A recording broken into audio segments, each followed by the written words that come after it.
मध्ये आपलं सर्व शेतकरी बांधवाचं स्वागत आहे.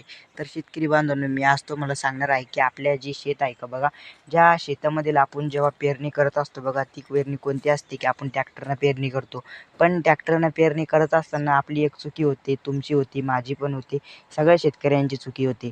ती का होते की मी तुम्हाला सांगणार आहे. आपलं जुन्या काळातील जी पेरणी असते ती खूपच भारी असते. म्हणजे आता जुन्या काळातील ज्या पहिल्या पेरण्या होत्या त्यांनाच जास्त उत्पन्न निघत असतं. तर शेतकरी बांधवांनो, आमच्या शेतामध्ये काय झालं आहे बघा, की आम्ही एक मक्का नाही का ट्रॅक्टरनं पेरली आहे आणि एक मक्का बैलाने पेरली आहे. मग फरक असा झाला आहे की आता जी ट्रॅक्टरनं पेरलेली जी मका आहे का बघा, ती खूप कमी आहे बघा, आणि जी बैलानं पेरलेली मका आहे ती खूप भारी आहे.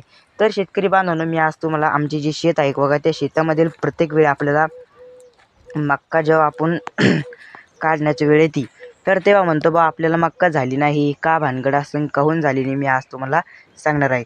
तर शेतकरी बांधवांनो, प्रत्येक शेतकऱ्यांना काय उत्पन्न वाढवण्याची गरज असते की बुवा उत्पन्न वाढलं पाहिजे, काही थोडंफार वाढलं पाहिजे. पण कुठं मोठं आपलं चुकतं. मग चुकल्याच्या नंतर काय होतं माहिती आहे का, आपल्या जे शेताकडे की ट्रॅक्टरनं का उत्पन्न निघत नाही, मी तुम्हाला आज सांगणार आहे. तर शेतकरी बांधवांनो, पहिले आपण जे आमची मका आहे ते आज तुम्हाला दाखवतो, आणि ट्रॅक्टरनं उत्पन्न कसं कसं काय निघत नाही मी तुम्हाला आज सांगणार आहे.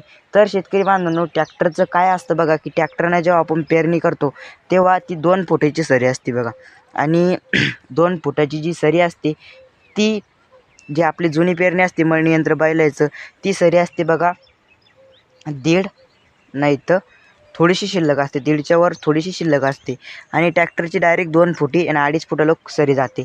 तर शेतकरी बांधवांनो, आपल्या ज्या शेतातील पहिली गोष्ट आपली सरी कोणती असते मी तुम्हाला दाखवतो, आणि आमची ट्रॅक्टरची सरी कोणती आहे आणि याची सरी कोणती आहे. तर चला बघूया आपण मक्काची. ही सरी आहे बघा ट्रॅक्टरची, आणि आता ट्रॅक्टरची सरी जर म्हणलं तर उत्पन्न कमी निघणारच.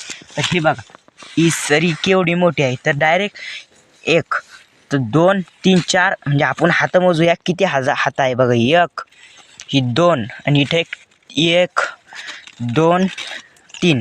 तर ही मक्काची ट्रॅक्टरची सरी आहे बघा 3 फूट, म्हणजे 3 हात, म्हणजे 3 हात आहे बघा. आणि जी दुसरी सरी आहे का बघा आमच्या ट्रॅक्टरची, शेतकरी बांधवांनो, ती आता ही ट्रॅक्टरची सरी आहे का बघा, ही ही ट्रॅक्टरची सरी डायरेक्ट खूप मोठी आहे, समजा तरी 4 हात आहे समजा. तर ती आपली बैलाची सरी किती आहे आपण आता बघू. तर ही आहे आपल्या बैलांची मका. तर ही सरी बघू आपण आता किती आहे. आता ही बैलांना पेरलेली, म्हणजे आपलं बळीराम म्हणजे मळणी यंत्र, म्हणजे बैलांचं मळणी यंत्र असतं का, हे त्यांना पेरलेली मका आहे. तर 1, 2, हे बा, एक तुमची दाखवत 1, 2, 3, म्हणजे आता 3 भरलं आहे. आणि जी ट्रॅक्टरनं पेरलेली जी मका आहे का बघा, तिचं 1 हात शिल्लक येतो आहे. म्हणजे आपण जी मका पेरली आहे ट्रॅक्टरनं, म्हणजे तिची सरी थोडीशी मोठी आहे.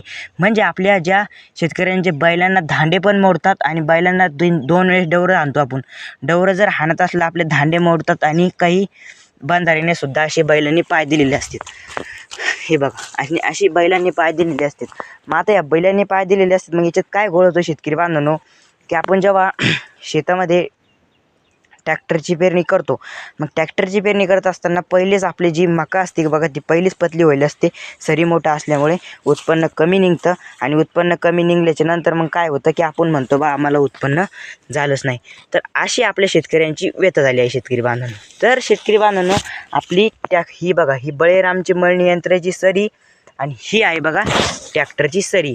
सरी कशी वाटली नक्की कमेंटद्वारे कळवा, आणि व्हिडिओला लाईक केल्याशिवाय आणि चॅनलला सबस्क्राईब केल्याशिवाय जाऊ नका.